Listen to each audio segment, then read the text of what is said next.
Good evening, everybody, and welcome back to Canon Chatter TV. As always, with me, Stephen, and with G over in London. How are you tonight, G? Yeah, I'm good. I'm good, Stephen. Obviously, the game last night wasn't feeling too great immediately after the game, but had a chance to cool down, ready to kind of, talk through the main talking points. So, yeah, I'm all right. How are you? I'm good. I'm good. Sorry, one wee sec. I'm just sorting out another feed here. There we go. Yeah, I'm good.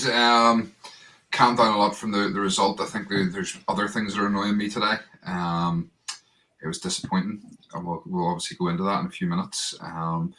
So tonight we're going to look at obviously last night's draw, the repercussions of that, what we think obviously going into the return leg next week. And then we are going to have a look at Sunday's game away to Sheffield United. As you can see, we've transported ourselves here to Bramall Lane through the wonders of these magical graphics in the background. So yeah, quite a bit to get through. So I think we'll roll the credit and we'll get started. Arsenal have gone through an entire league campaign without losing. The first time it's happened.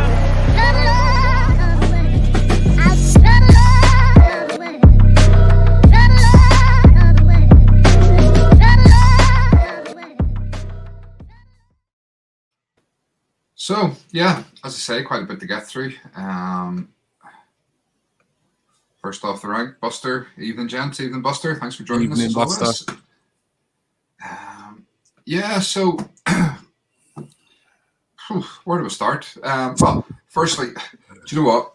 I feel like we seem to be starting these shows at the minute with bad news. So let's get this out of the way. Obviously, today there was the sad news that His Royal Highness the Duke of Edinburgh, Prince Philip, had passed away at the age of 99. It was very sad to hear. Not altogether unexpected. He has been poorly for a while, and he's at 99 he's a fair old age. But obviously it's very sad, and our condolences to the royal family and to the Queen and everybody. Obviously a very, very sad time. And then as well tonight, I don't know if you heard the news of DMX passing away as well. 50 years old, had a cardiac arrest last Sunday and has been in intensive care since. And he's passed away tonight as well. So a sad day all around. Yeah, definitely. Obviously, kind of been busy juggling work and the family when the news kind of broke with regards to Prince Philip. So yeah, massive condolences going out to the royal family. Obviously, he had a good innings, 99 years of age. That is an amazing age, to actually live till. But nonetheless, like, loss is loss. So, condolences to his family.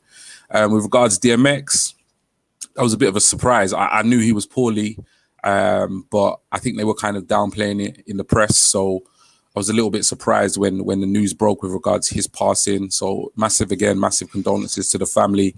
He was just like a huge kind of integral part of my youth and my growing up, listening to DMX, listening to his music. And yeah, to be taken at 50, do you know what I mean? It's young, So yeah, condolences to both their families, may them both rest in peace. Yeah, absolutely. I remember DMX was the film he did with Steven Seagal. Oh God, I don't remember the title now. I know what you're talking about. I've seen it so many times, but I don't remember the title. Yeah, where he was like a drug dealer or something. Yeah. He was actually working for the police, and it was a pretty cool movie. I loved that movie. But yeah, the name of it's gone from my head as well. Okay, well, on to footballing matters, and well, maybe a bit of good news today coming out of the club. Obviously reported that this guy Florian Balogun, is going to sign a new 4-year deal. And obviously we were all pretty concerned that he was going to leave. Seems to be a massive talent. I know personally I'm a big fan, and I was concerned that we were going to lose him. So it's good news to hear that he wants to stay. I know one of the conditions of him wanting to stay, it was widely reported, was it wasn't about the money, it wasn't about anything. It was about wanting to play games. So he's obviously had some sort of assurances from Arteta that he's going to start to get some minutes, whether that's this season or whether it's going to be next season. It's interesting because does he stay at the club or does he go out for a year on loan? I think he's going to stay. Personally, I don't think they're going to send him out on loan, and I think that him signing this deal looks like Eddie Nketiah probably will be on his way out, and more than likely Lacazette as well. We keep Balogun, and we probably sign one other striker to replace the two of those. And for me, it's a pretty good upgrade. So I'm fairly happy with that one. UJ?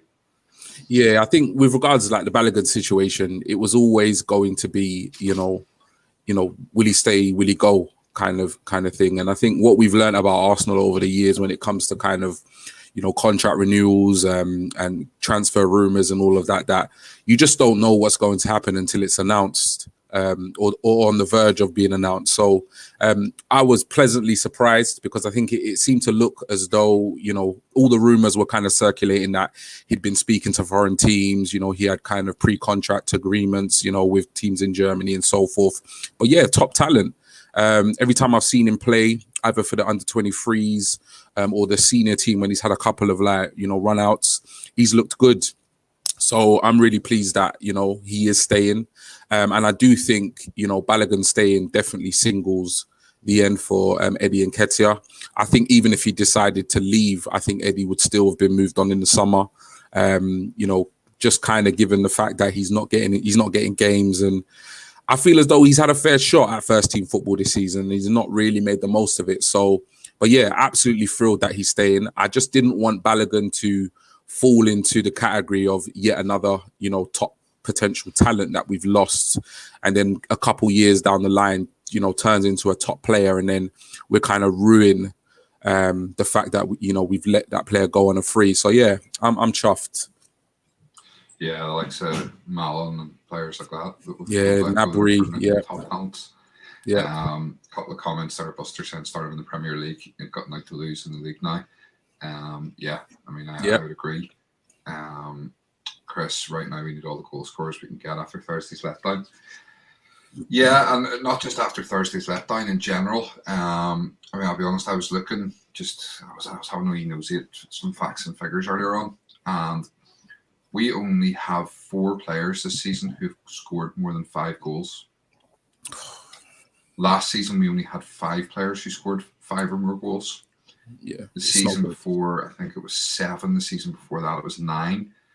So you can see there our big problem is, we have 1 or 2 players. So this season we have Lacazette, who's on 13, Aubameyang's on 14, Pepe's on 9, and then you drop down to 5 for Nketiah, and it goes below that. We don't have, whereas in years gone by, we had players chipping in with goals all over the pitch. It may have only been they were getting 5, 6, but they were getting those 5 and 6, and that's what really helped us. Whereas nowadays we're relying so much on 1 or 2 people, and when they're not doing it, we're not getting the goals, we're not winning, and that's our big problem. So. All right. So good news, that he's signed on. I think, he's big talent and hopefully will be one for the future. So last night, a 1-1 draw, disappointing. We should have beaten them. You did. Fair play to you. You did. You called it. We had our chances. We should have beaten them. And, I've seen a lot of people saying today that it was, we didn't deserve the win. I think on the balance, I think we did deserve the win. However, we didn't take our chances, and that's what it boils down to. And that's been our problem all season, is that we have outplayed teams. We have been competitive in a lot of games where we haven't got the result. But it's all come down to the fact that we're not putting the ball in the back of the net. And I said it at the end of the match last night. Our downfall was the fact that we couldn't put the ball in the net, and that's what we need to look at in the summer. Is we need players who are going to consistently put the ball in the net. And on that, but our player scoring goals has been an issue for years. Van Persie would score 20 odd goals, and then the next player would get 7 or 8. Well, yeah, I mean that's it. But this is the point, though, Chris, that you had a number of players who were getting 7 and 8. It wasn't just one player getting 7 or 8. There was maybe 3 or 4 getting 7 or 8, which made up for it. So we were getting goals, whereas it just seems to be getting worse each season, the number of goals we're scoring. So we'll take a wee look at last night's team. So we started off with Leno in goal. and Cedric at left back, Gabriel Holding, Bellerin, Xhaka, Partey, Willian, Smith Rowe, Saka, and Lacazette. What did you think of the team when you seen it? You know what? To be honest, when the team sheet came out, I thought to myself, it's a decent team. It's not the team that I would have gone for, obviously, given, my lineup in the preview show. But I thought to myself, Leno in goal, back four. I went for Mari, but he went for Holding. It kind of makes sense. I think all of us kind of knew that Holding would play the game. Me picking Mari is more of a kind of, I was kind of pulling at strings there, really. That was never going to happen. It's not happened so far. It wasn't going to happen last night. The midfield was to be expected, and generally up front, I think, obviously attacking midfielders, Smith Rowe, Saka, Lacazette, that made sense for me, kind of given the fact that Saka came back from an injury. Lacazette has been a consistent performer this season. The only thing the only real inclusion for me that I just raised question marks about was Willian. And you called it. You said he was going to start. You literally said, he hadn't had many games recently. Chances are, that's the way Arteta does things. You don't see Willian for a few games and then he throws him in, usually in Europa League. I really didn't expect that. And if I have to be blatantly honest, as much as he's improved, I just don't get why we're playing him. Honestly, I know he's just joined, and it's very unlikely that we are going to get rid of him this summer. I'd get rid of him. And I honestly don't know why he plays, because it was last night, I think, when I was looking at the kind of post-match analysis. I'm not sure if it was on Twitter. I'm not even sure if it was on BT Sports. I can't even remember. But he hasn't scored a single goal. Like a single goal. And I'm just thinking to myself, you're a forward player. You're an attacking player. How can you have not scored a goal? And let's face it, we've had discussions about his assists. A lot of them are just, it's like one of those where you just think, how much do you actually read into the whole assist? Because I can't remember a time seeing Willian actually, dictate the play, play offensively, get the opposition on the ropes. And I just don't understand this mentality of having him play. It just offers nothing. So that was the only person or personnel in that starting 11 that I thought to myself, I just don't understand why he played. I'm like, you got Martinelli sitting on the bench. Like, why not start Martinelli? He was fit enough to come on, in whatever minute Arteta put him on. So why not start with him? So that was it, really. Other than that, I thought it was a decent side, but I just don't get why he keeps playing Willian. Yeah, okay. So I was kind of the same. I mean, I didn't see anything wrong with the lineup. Willian, I predicted he was going to play. It's not my choice. I wouldn't have played him personally. Like you and like most people, I probably would have gone for Martinelli. However, we'll come on to Martinelli in a wee sec. This is what has really bugged me today. This more so, I've been more annoyed by Arsenal fans than I have by the result last night. Obviously, last night it hurt at the time. I was like, we should have beaten them. We should have taken our chances. We had so many chances to put that game to bed. But today, the amount of people who, and especially the Arteta out people. Now, I'm not Arteta out or Arteta in. I'm very much still sort of, we have to accept that he's here, whether I like it or not. I've been very open about the fact that I didn't want them in the first place. I wanted Allegri, but we didn't get that. We got Arteta. So I'm willing to back him, and I think the board will back him in the summer. But there's an awful lot of Arteta out people. And we've seen, before the match, everybody was saying he has to drop Aubameyang. Aubameyang's not playing well. He can't play Saka at left back because, that's a waste of Saka. So Cedric has to play at left back. Can't play Willian. You can't play, you've got to play Martinelli. And that's the only one I'd sort of go with, well, yeah. Then after the match, the other one was, he has to play Gabriel. Gabriel's our best defender. And obviously some people wanted Mari over Holding, and that's fine. But then all of a sudden, we don't play well for 70 odd minutes. He makes a triple substitution. Pepe was the other one as well. You could question. But all of a sudden, people are saying, He should have played Pepe from the start. He should have played Aubameyang from the start. He should have played Martinelli from the start. Saka should have been playing left back. But the same people were complaining about those choices Gosh. and those options before the game. Yet all of a sudden, when he made those changes and it started to work, well, I said he should have made that at the start. No, you didn't. You said straight away you didn't want those things to happen. You said he wouldn't drop Aubameyang. He did. And yet you're still not happy. Mm-hmm. I actually genuinely feel really sorry for Arteta because he cannot win at the minute with some of these fans. He's damned if he does and damned if he doesn't. And it really frustrates me that people are so flip-flop on their opinions and what they're saying. I don't care if you're Arteta out. That's fine. And I can understand why people are Arteta out. Because, there's times I watch the games and I'm thinking, is this the right guy? Is he genuinely good enough to take this team forward? I accept the fact that he's going to be here. And people saying, if we don't win next week, he has to go. He's not going anywhere. I don't know if you've seen the comments from Fabrizio Romano today. Who said that the board are happy with him. They're going to back him. They're happy with the project and stuff. Part of the future. So we know he's staying. He is staying. If you don't want to back him, fine. But don't lie. Don't say, he's not going to do this or I'd do this and then change your mind after he's done it. If he had started Saka at left back last night, you can guarantee people would have been up in arms. Why we're playing Saka at left back? Yep. Why? If he hadn't dropped Aubameyang, everybody would have been saying, Aubameyang's rubbish. He's got to be dropped. This isn't right. But he did drop him. And people still weren't happy. Mm-hmm. Martinelli is the only one that I can sort of say, yeah, I would have played him over Willian. And even at that,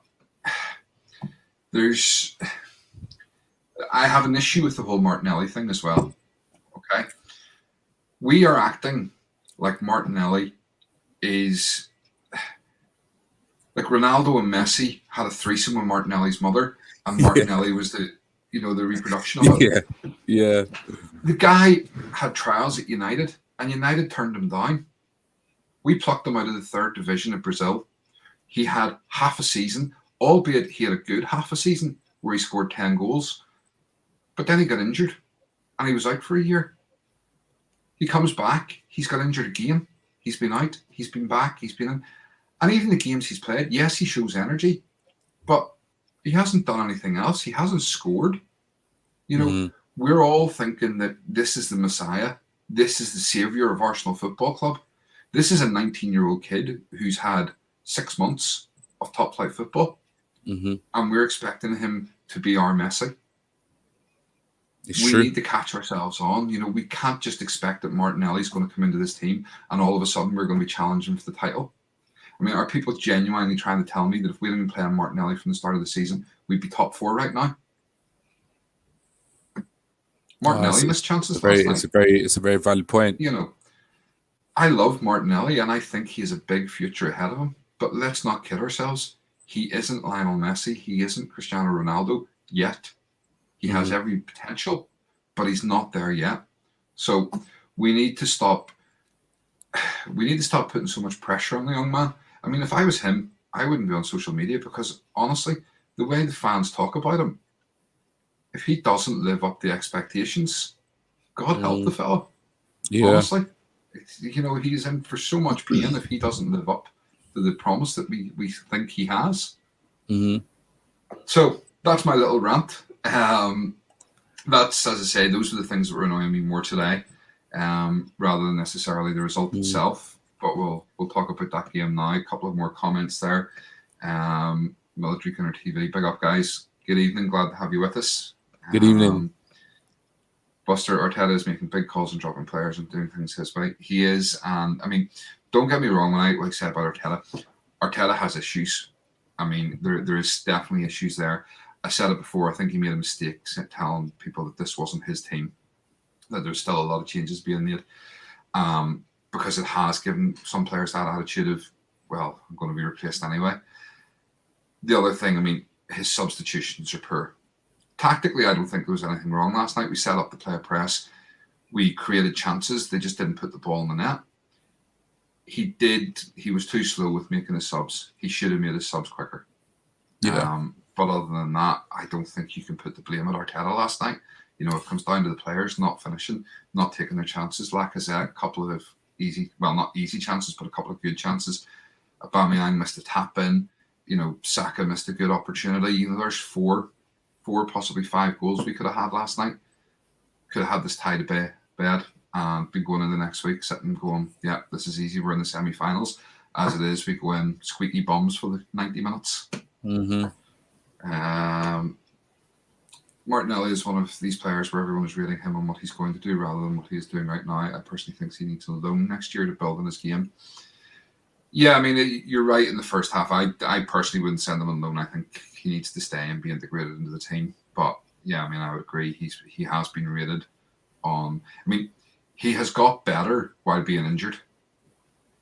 He's become a better player while he's been injured, and that's not right. It's crazy. I just want Martinelli to get minutes here and there. Yeah, I mean, I want Martinelli to get minutes as well. I do. I genuinely believe in him. I think he's going to be a great player. But I just think we need to just get away from giving him a messiah complex. Definitely. So, anyway, sorry. On to the game. We, as I say, I mean, we controlled it for most of the match. I didn't see anything from Slavia to make me overly concerned. You know, we picked out their danger man before in Sima, who actually ended up playing up top on his own yesterday rather than out in the right, and they left Kuchik or whatever he was called on the bench, and he didn't come on till later on. So, how did you feel the match sort of went? Yeah, so the match started, and to be honest, you know what I mean, it started kind of how I'm kind of becoming accustomed to how Arsenal start games, you know, sluggish, laboured. You know, Slavia Prague didn't offer anything at all really in that first half, and that seemed to rub off on Arsenal because we had vast majority of the possession, but we weren't really doing much with the possession. We weren't really pressing, and when we were pressing, we weren't pressing as a unit. You know, you'd see Lacazette press, but then other players fall back. So it was a bit of it was just a performance that was a bit all over the place in the first half. When we did get into offensive positions, the final ball was awful. When we did get into goal scoring positions, the finish was awful. But nevertheless, despite that, I'll be honest, I think I tweeted at halftime, I tweeted a gift about trying to stay awake. It was not entertaining whatsoever. And I thought to myself, again, we have such a big game, you know, so much at stake in terms of our season. And we've started it like it was a preseason match. It just don't make no sense to me. And I don't know whether it's nerves. I don't know what it is. I don't know whether it's just them not being prepared or ready. But yeah, it wasn't a great start. Second half now, we lifted our game. And obviously the chances started to come. You know, we kind of kicked into gear kind of late on the second half. And I don't know people saying that wasn't like Arsenal, you know, it was a fair result and, you know, Arsenal didn't deserve, you know, to win the game. Listen, we created all the chances. It wasn't the most fantastic performance in the first half. Even in the second half, maybe the last kind of 15, 20, 25 minutes, that's when we kind of went up the gears and just cut them open. Do you know what I mean? Like again and again and again. By the end of the day, we had the vast majority of the ball. We had all the chances, but it's just another one of those games where we create the actual chances to win the game, but we fail to take them. And you can't even pinpoint any of the players because let's face it, you know, you said it earlier. I can think off the top of my head about, you know, maybe 4, maybe 5 chances that just should have been buried. Do you know what I mean? So it's so frustrating. And it's like when we get results like this, it's like obviously you're angry as an Arsenal fan, you're annoyed. And then when you sleep on it and you wake up the next day, you just feel disappointed because you just think to yourself, you've completely dominated that match. We should already be in the next round. And we've now got to go there with a 1-1. We've got to score. And at the moment, I think it's been 14 games since we've kept a clean sheet. They've got an amazing home record. And all of a sudden now, this second game is going to be a lot more difficult than it should be. And that's our problem. You know, we just don't score the chances we create. And people want to talk about Arteta, you know, Arteta in, Arteta out. And, you know, to be honest, each to their own. But at the end of the day, he picked a team that was good enough to beat Slavia Prague. The players played a game that was good enough to beat Slavia Prague. The problem is none of them can finish. Yeah. And that's it. Yeah, I think as well, there's an element of I was talking to Chris, who's on here earlier on, and I was saying that if things are going well for players, especially for centre forwards and stuff, if things are going well, those chances go in the net. Yeah, those half chances go in the back of the net, like the one that came across and Lacazette got his foot to it and it went about 100 miles in the air over the bar. If he's on form and scoring goals, that goes in. The one where he ran through, everybody's saying that I've seen so many comments, I wasn't confident that he was going to score. I knew he wasn't going to score. Why? Why would you think he's not going to score? But it's true, he got through and he hit the post. And if he was in form and playing well, that probably would have been the back of the net. Yep. It is what it is. We can't change it, but I mean that's our biggest problem is not getting the ball in the net.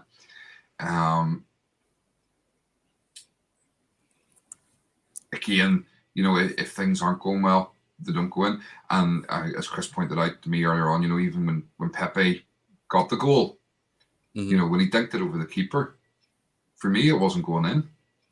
I was watching it and I was going, it's going wide. Yeah. And it just crept in. It did just creep in on the inside of the post. But when he hit, when he dinked it over, I was going, it's going wide. I wasn't even ready to celebrate. Yeah. And the next thing it's in the back of the net, you're going, how'd that happen?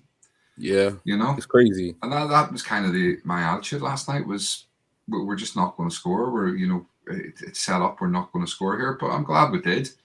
And then obviously, poor defending, couldn't hold on to the lead. Again, it was, this sort of, we had been playing it long for the whole game, trying to beat their press.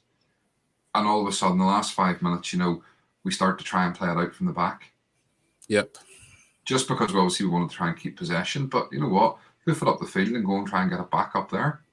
They've got to come back from their end of the field if the ball's up there. So, why we didn't do that? Give away the corner. And, I mean, what did you make of the corner? When they getting their goal? It's one of those things where it's like, in a situation like that, it's easy to criticize and it's easy to point the finger and say, like, what, we didn't deal with it. I think it kind of ricocheted off Pepe and so forth. But for me, it shouldn't have got to the corner. That's the issue. Do you know what I mean? It's like we seem to just be in a comfortable position in these games and we just press the self-destruct button. It's all about decisions. It's about decisions in key moments of the game. And it's like we just seem to always make, wrong decisions at key moments. So for me, it should never have been a corner. It's like, you're playing 92nd, 93rd minute. You run down the clock, you boot it up the field. By the time you've launched it up the field, another 30 seconds, 45 seconds have gone by the time they get the ball and kick it back up. The game's over. Do you know what I mean? So it's like we basically just put ourselves in these positions week after week after week after week. And it comes down to, and it's almost like a vicious circle because it's like we get all these chances and we don't score them. And then we make a poor decision. And then what we're thinking about is, oh my God, this player, Cedric, Gabriel, they've made a poor decision, Pepe, and this is the reason why we've drawn the game. But really and truly, that should have been just a consolation goal.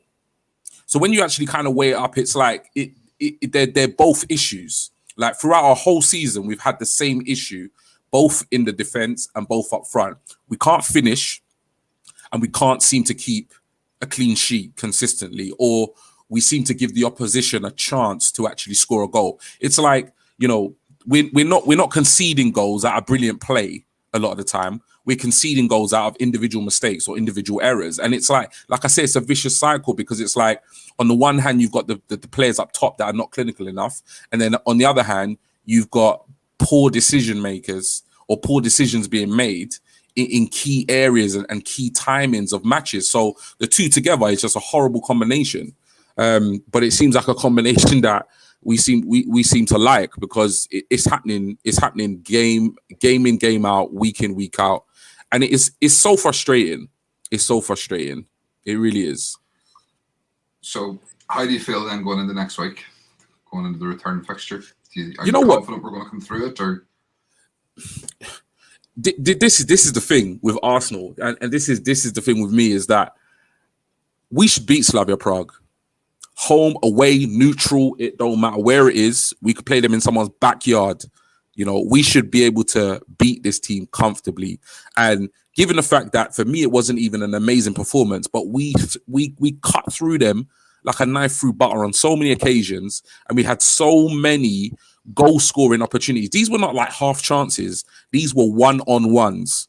Lacazette missed a one-on-one. Saka missed a one-on-one. Aubameyang missed a tap-in. They were low. There was a handful of like half chances. We should beat Slavia Prague comfortably.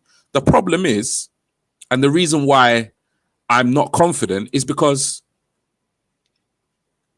these players will miss chances again. You know, they could easily go to Slavia Prague. They could create double the amount of chances that we created last night, and we still could see ourselves going out of the Europa League quarterfinal. So, on one hand, I'm confident that if we play to our full potential, we will absolutely batter Slavia Prague. On the other hand, if we don't bring our shooting boots, we're going out. And it's that simple, because we have to go there and we have to score, which means we're gonna have to throw players forward. That's gonna leave us probably not straight away, but that's gonna leave us, you know, slightly more open at the back. I don't really see much in terms of what they've got to hurt us offensively, but again, we have a mistake in our back line. You know, it's just there. It's like every time the back line get the ball, it's like, as Arsenal fans, we're like this. Even if there's no pressure, we're like, oh, you know, is he going to... That's what I was like last night. I was like, you know, is he going to pass back the ball and it's going to be too short? Or, you know, is Leno going to come out and make a rash challenge? So I'm confident we'll beat them. But I know more than, just like all other Arsenal fans, is that we have a defensive error in our locker, and our strikers, they need to get out of bed in the morning, have a coffee, whatever they need to do to get their shooting boots on. But that's the problem, and that's why I'm not confident. I don't know how you're feeling. Maybe you're feeling completely opposite to me. Yeah, I feel exactly the same. I mean, you summed it up perfectly there. The strikers, not only the strikers, but just players in general need to have their shooting boots on. And, you know, they're going to sit back. They don't need to score. They can have a 0-0 draw. So they're not going to come at us. We're going to have to go at them and get the goals. So, you know, it's got to come out of the blocks early, take our chances, get the goals, get a couple. You know, we get 2 goals, that ties over. Yeah. That's it. We score 1, they have to come out. We have the opportunity of, you know, then getting a second. I'll be honest, I just want a more entertaining match than last night. You know, it wasn't until we made that triple substitution that we actually got, you know, a bit of liveliness in the game. And I mean, I jokingly said to you we were texting during the match last night, and I jokingly said to you, and well, it wasn't actually jokingly. I think you thought I was joking. I actually was sitting watching the riots in Belfast on Facebook on my phone while watching the match, you know, and that was entertaining me more. So, you know, it wasn't a great match. And I will just actually, on the riots in Belfast, if anybody has seen any of that on the news, I just want to say that is not normally what this country is like. You know, we've obviously had a lot of bad press over the years, and I mean, I used to live in England, and I remember talking to people when I lived there, and a lot of them had never been to Northern Ireland, had no understanding of the culture or what was going on here, and they all thought, you know, it was a backwards country where people were just shooting each other all day long and you walked around in bulletproof vests. It's not like that. These riots are over something that happened, and we'll not go into it, but it's not normally like that here, so don't be thinking, oh, Northern Ireland's like that again. It's not. This is a isolated sort of thing at the minute, just as a reaction to something that's happened. So please don't be thinking bad of us. Yeah, so as I say, next week I think we can beat them. I think we will beat them. You know, I think we'll have enough to get it done. But we've been wrong before. Yeah. We've been wrong before. Yeah. So we now have the little matter of a trip to Bramall Lane on Sunday. 7 o'clock kickoff on BT Sport if you're watching in the UK. Yeah, it should be an interesting game. Sheffield United, bottom of the league, 20th position. They have only won 4 games this season. They've had 3 draws and 24 defeats, which is twice as many as us. They've only scored 17 goals. So, I mean, they're not prolific in front of goal, and 52 goals against, so wow. If ever we have an opportunity to get a confidence-boosting win, that being said, I think one of the 4 teams that they have beaten this season is us. Oh, God. I believe. So 14 points they're on. If we don't win this game, there's something seriously wrong with these players. There really is.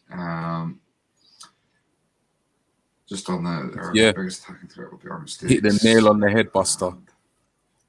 1 down in the first 5 minutes and then scoring 3 in the second half next week. Yeah, more than likely. So let's have a look at your 11 for Sunday. Now, is this your predicted 11? Is this what you think Arteta's going to do, or is this what you want to see? You know what? This is what I want to see. This is my starting 11. This is what I want to see. So yeah, obviously, throw your comments, throw your slander. I know some Arsenal fans probably will look at this lineup and think, "Oh, what is he on?" I think he's had 1 too many drinks before the live. But you know what? I just think to myself, I try to be as optimistic as possible. But given the situation in the league, I just think to myself that the league is over. We don't have much of a chance of kind of getting into those European spots. So I just think change it up. I think the Europa League for us now is everything. We have to win against Slavia Prague. We've got to win the semi. We've got to get all the way to the final. We've got to bring the trophy home. So for me, I'm going to field the side that I feel is strong enough to win this game. But with also at the back of my mind that I don't want the team to pick up injuries going into the Slavia Prague return leg. So I'm going to start with Leno in goal. Now, to be honest, when I actually sent this over and then I looked at my lineup again after when we was about to go on the live, I actually wanted to put Matty Ryan in goal. I think I was just on autopilot from selecting Leno every single game. So I would actually go with Matty Ryan in goal, even though it says Leno. And I just think, given the fact that for me the league's gone, I think it's a perfect opportunity to play Matty Ryan against bottom table of the league. So I'd give him a run out because I do actually quite hope that Leno needs rest, or because you just want to see Matty Ryan. I think Leno needs a rest, but I also, a lot of it, I want to see Matty Ryan play. I've only seen him play once, and he did a good job. I kind of hope that we sign him in the summer because I think we're going to need a number 2 better than what we have. He's not our player at the moment. And 3, I just think sometimes with Leno, he just gets a bit complacent. I think sometimes his performances are because we don't really have a recognized number 2, and it's almost like he's guaranteed to play. And I always think that's a bit of a danger zone for any professional, where whether you're talking football, whether you're talking, whatever professional industry you're in, if you kind of you can sometimes fall into that complacency where you're guaranteed a spot, you're guaranteed your job no matter how you perform, and it's like, your job is safe. Everybody wants their job to be safe, but in a performance-related career, I think that can be dangerous. So I think, the more we play Matty Ryan, we might actually see the best out of Leno. Gee, that was the exact team I was about to type out. Play the kids in the league and the rest main players for Europa. Yeah, so Chris, that's where I'm coming from. So I'll keep it short and snappy. I would play Lopez on the left. Obviously, a lot of talk about him training with the first team, so I'd throw him in there. You know what I mean? Give him a chance between now and the end of the season. At the end of the day, if he does badly, does badly. If he does great, then like you said, Stephen, the other night, we might have solved our problems with our backup left back. So why not give him a go? I'd start Mari. I think Mari's not been in the side, and I think given the chance that we've got Lopez in there, I think we'll need some experience.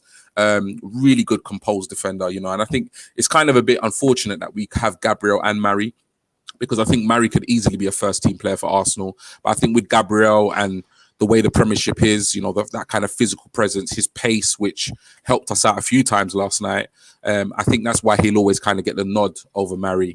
I'd go with Chambers in the right centre-back position, just because I don't really fancy him as a right-back.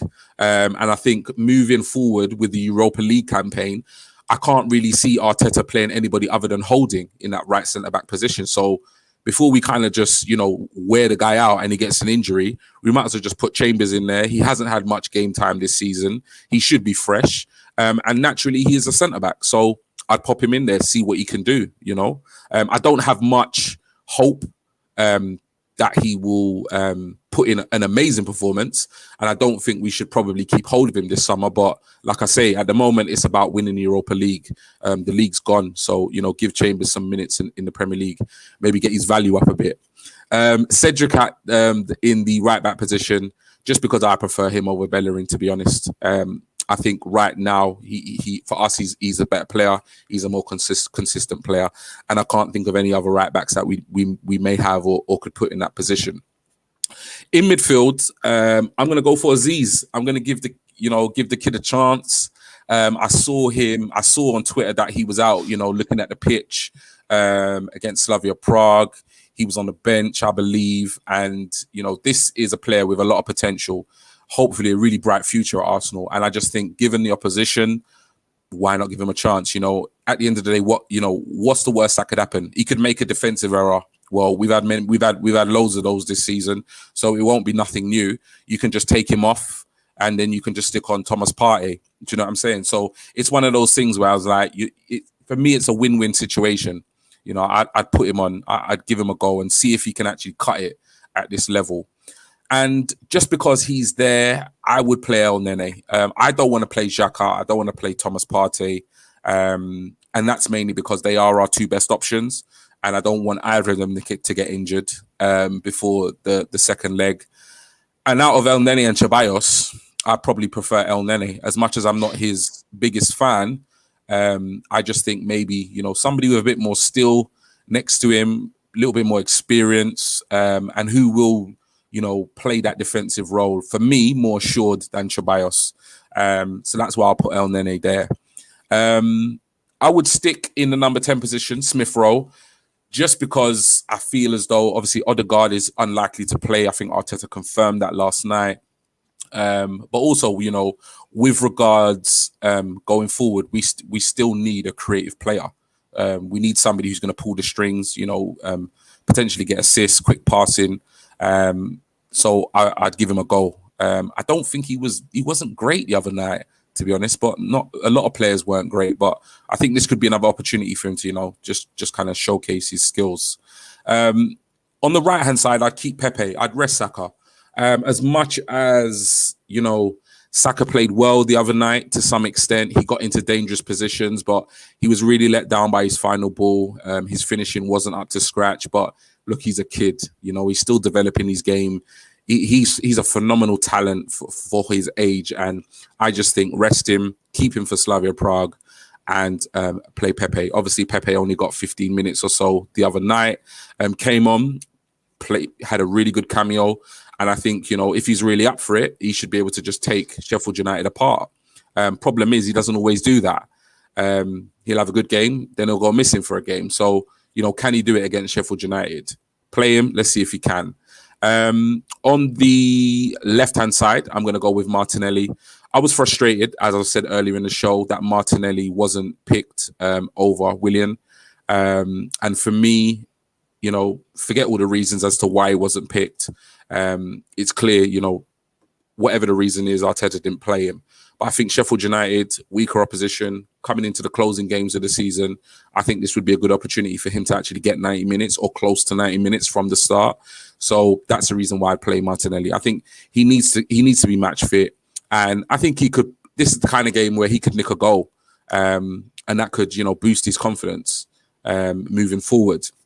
And up top, in the striker position, I'm going to play Balogun. Obviously the news came out today that, he should be signing a new 4-year contract.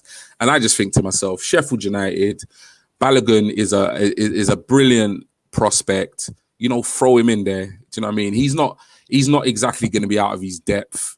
You know, I think he's proven, you know, when he's kind of come on for Arsenal in the Europa League and stuff like that, he's looked good. His movements look good. He's looked sharp. You know, scored the odd goal in here and there. So at the end of the day, this lineup for me is a lineup where we can mix it up with some experienced players, some kids, but really and truly, we have to have an eye on next Thursday's game. So why not field a less experienced team, but a team where, you know, there are a couple of players there that could have futures at Arsenal. So, you know, bring them in now rather than actually start the starting 11 and then key players get injured. So, yeah, that's my lineup.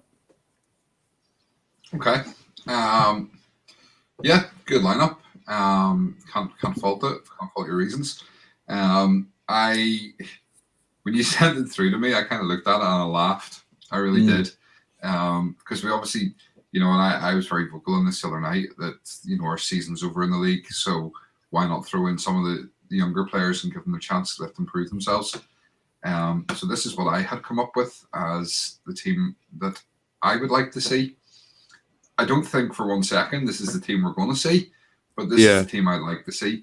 Excuse the zeros and some of their numbers. I couldn't find their squad numbers and I didn't have time to start really hunting for them. So I've gone for Matty Ryan in goal. I think Leno's he's looking a bit off form at the minute. A lot of people put him at fault for, you know, one of the goals against Liverpool where it was straight at him. And again, last night, you know, the goal was, you could argue he could have saved it, but, you know, it's one of them ones that would have been a world-class save if he'd have saved it because it was so close to him. And, you know, he tried to push it up, but he pushed it into the roof of the net. So that said, I still think his confidence just looks a little low. I just think he looks a little flat compared to what he has done in the past. So I would give him a wee break. So I would play Matt Ryan. Right back, I'd swap Cedric across because, like you, I'd put Joe Lopez in at left back. There's no better team to give him a chance against than, you know, Sheffield United, bottom of the league, have only scored 17 goals. Let's throw him in, see what he can do. Mari, I'd put in, I think Gabriel, whilst I think Gabriel long-term is our best defender that we have, and I think, you know, him and Saliba will form a formidable partnership going forward. Again, I just think the last couple of games he's just looked a wee bit shaky, and I think maybe, again, let Mari have a game, see what he can do. The surprise one then was Rekic, Omar Rekic. Do you know much about him yourself? No, not only that he signed for us. I think he signed on like deadline day, but then something about the paperwork didn't go through. I know he's a young player. I know he comes with a kind of like, you know what I mean, like heavily scouted, you know, big kind of potential reputation, but I've never seen him play. Very highly rated. He came as part of the deal that took Guendouzi to Hertha Berlin. Yeah. It wasn't finalized before the deadline day, so he didn't come in until January, where he went straight into the under 23 side. I don't know a massive amount about him, but, you know, again, he's a highly rated defender. So if he's going to be one for the future, why not throw him in, give him a couple of games? Couldn't be any worse than Holding at the minute. You know, so sure. Throw him in, give him a chance. Why not? Midfield, again, like you, I went for Aziz. He came on in the Europa League. He got his debut and he looked a decent player, some lovely wee touches. I think throw him in, give him a chance, see what he can do. He needs to get accustomed to this level. I think, you know, certainly next season, I think he's going to be part of the first team squad a lot more regularly. So why not give him a little bit of game time now, get him used to it. Partnering him, I've actually gone for Thomas Partey. The reason for that, I understand what you're saying, and you don't want to take the risk with him and Xhaka getting injured.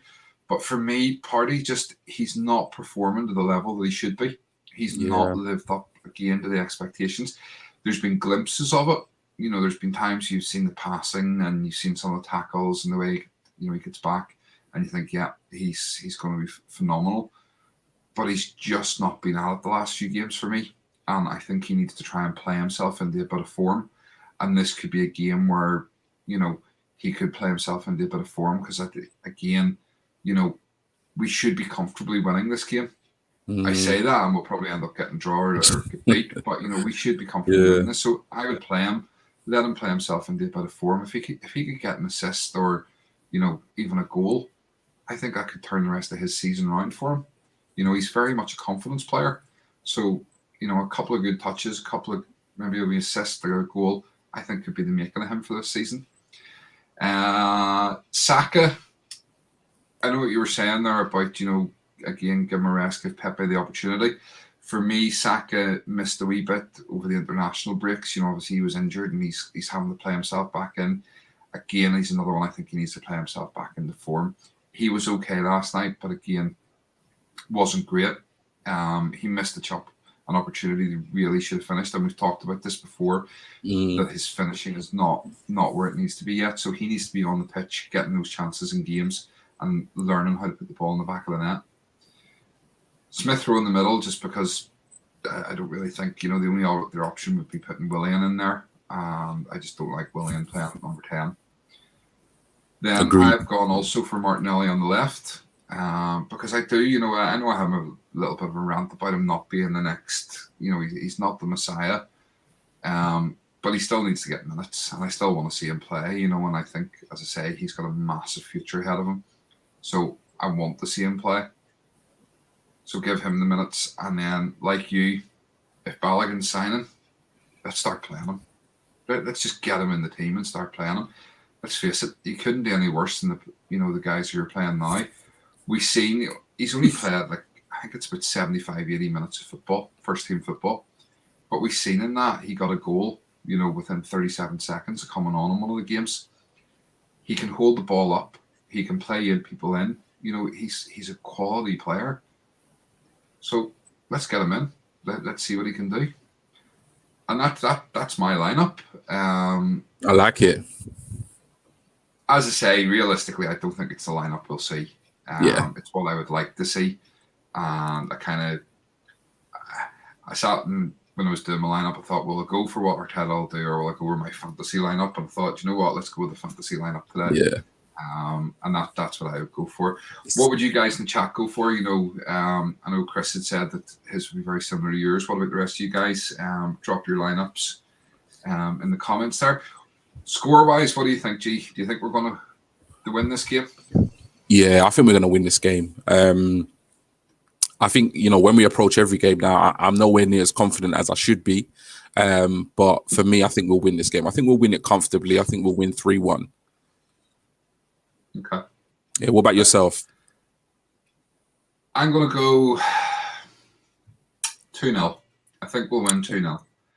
It'd be good to get a clean sheet, that's for sure. Yeah. I think we need a clean sheet, and that's... Yeah, we do. It'd be interesting if Matt Ryan does play and got a clean sheet. When you consider that, Leno has been first choice and has not had a clean sheet for 14 games. If Matt Ryan came in and got a clean sheet, would you then play him on Thursday night? It's a tough call. It is. It is. So, but Arteta makes tough calls, though. That's one thing I do respect about him. I think he does make tough calls. Buster, Leno has to start. A good chance to get a clean sheet and give him a lift.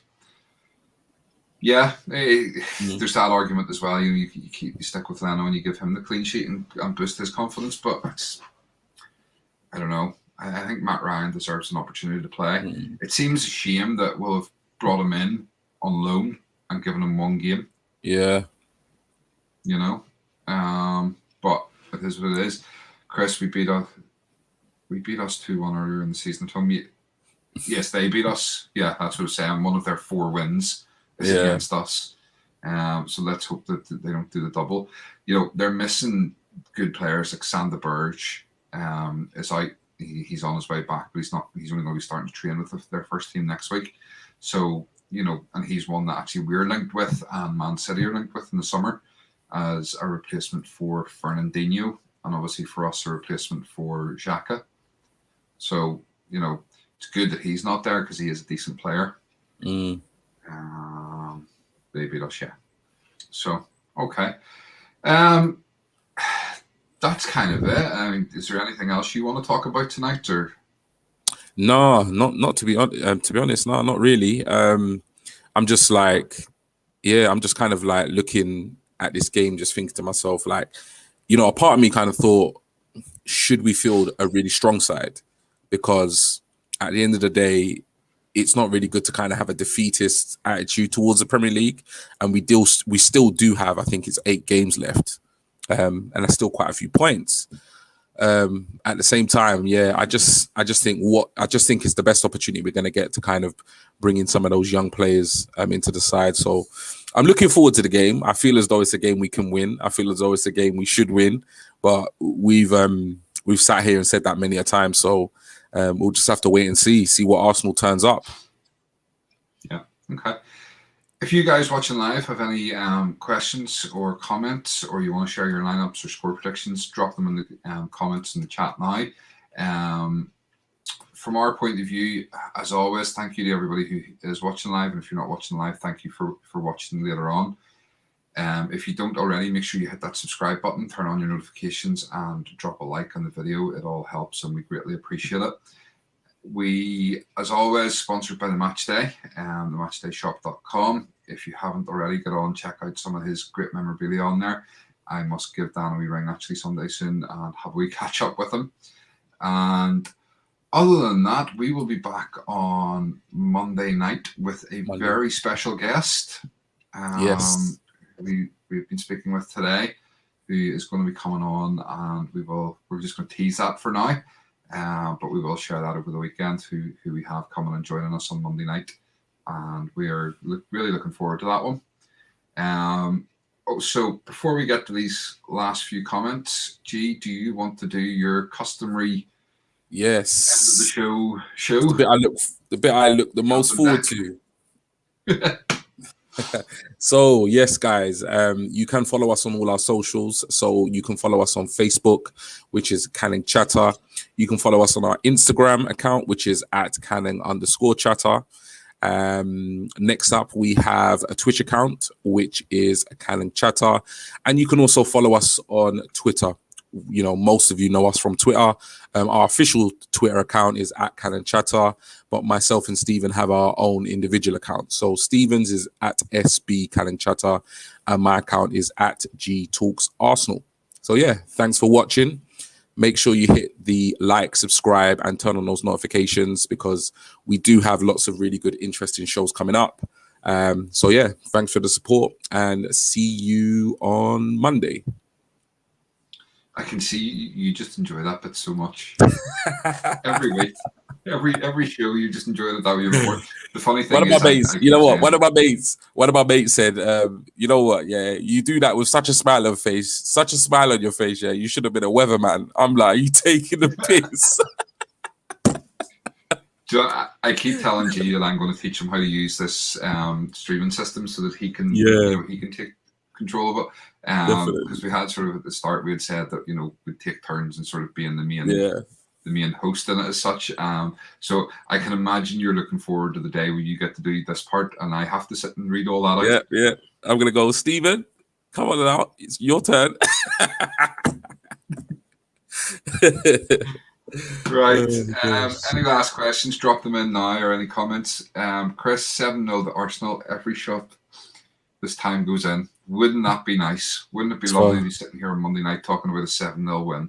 But no, listen, don't let them wear off their shooting boots before Thursday.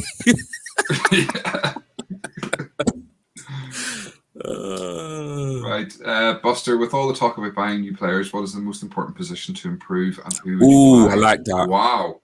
I like that question. That is a good question. I like that question. G, do you want to take it? You know what? I could give an argument for up front, midfield, and strike, but I'm going to stick to one.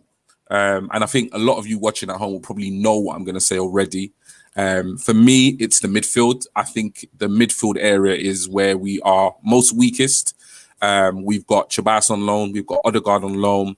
We've got Xhaka that will probably be leaving. We've got El Nene that will probably be leaving. So when you actually look at the midfielders that we do have, we've got Willock on loan, who should probably go in the summer. We have very, very little in terms of like reinforcements, in terms of personnel. Some people might not say it, some people might not think it, but for me, midfield is the weakest, and the player I would buy is Jack Grealish from Aston Villa. I think he is a phenomenal player. I see the impact he has on the Aston Villa side, and I think you take Jack Grealish out of the Aston Villa side, they are a bang average team. You put him in that side, and they can beat anybody. So for me, I can't even tell you what I'd do to see him play for Arsenal. I think he's phenomenal. And if I had a choice of one player this summer, it would be Jack Grealish. Good shout. Good shout. For me, I think it has to be right back. I think, the defense is getting better with Tierney at left back, Gabriel and Mari as your left centre back, Saliba coming back next season. I think, I do think we'll probably sign another centre back as well. But, Saliba is going to be a good shout. And I just think, if you're going to have that sort of relatively young, new backline, that we need to upgrade on Bellerin. We've talked about this so many times. He's not what we thought he was going to be, and he isn't even as good as he was. It's time to cut our losses. It's time to sell him on, and I think all indications are that he will leave in the summer. For me, the player I want to replace him is Max Aarons. I've said that time and time again. I said it last summer. I wanted Max Aarons. I think Lamptey is a decent player. He's too short. I think he gets called out in the back four. I think he's all right as a wing back, but I think he gets called out in a back four. Hakimi, the other one that we're heavily linked with and people really seem to want. We said this the other night. He's great going forward, but he's got defensive frailties. I think Max Aarons he's young. He's good at defending. He's good at going forward. He already knows the likes of Saka and stuff from the under 21s, and he knows some of these players. And I think he's a big star of the future. And I think he's future England international. And England are kind of blessed with right backs. It's one position they do have quite a few of good players. But I do think that he is one with a big, big, bright future ahead of him. So for me, if we could only sign one player this summer, I would sign Max Aarons. I understand what you're saying about the midfield, but there are players there within the academy that we could promote. There's quite a few good midfielders that we could promote if we needed to. You pull Guendouzi back, you keep him, you keep the likes of Joe Willock and stuff. We have midfielders. If we have to, we can use them for another season. I don't think it's going to be the case, so I know, this is very much a hypothetical. I think we're definitely going to be in a position where we can sign more than one player. But if it was only one, for you, it's Grealish. For me, it's Max Aarons. Chris, striker, a real quality goal scorer to take the pressure off. That's the problem. Yeah, I mean, it's one of them things. But again, you look at it, and we're talking there already tonight of Balogun. If Balogun stays, promote him, put him in the first team squad. I think he'll get goals. The other one as well is Muller from the academy. He looks like one that will be in the first team squad within the next year or two. So again, if needed, we could promote him. He looks, from all talks, he's going to be the next Zlatan. And, he's already more prolific at his age than Zlatan was. So, let's hope that we've got these players. Right. That's it. Great show as usual. Really enjoyed that. Thank you to everybody in the chat for joining in. And make sure, as I say, drop a like on the video for us, please. Really helps. And for any of you that aren't subscribed, make sure to hit that subscribe button. As I say, we will be back on Monday night with another show with a special guest. This Grealish becoming injury prone, another long-term injury again right now. Yeah. You could argue that for many players. I think this season has been tough because the games have been so close together because of COVID. I think we'll see a bit more normality sort of next season. Okay, that's it from me. G, you any final words? No, not really. Just thank you for tuning in. As usual, thank you for your kind of continued support. And just looking forward to the game. Famous last words, but I'm looking forward to the game.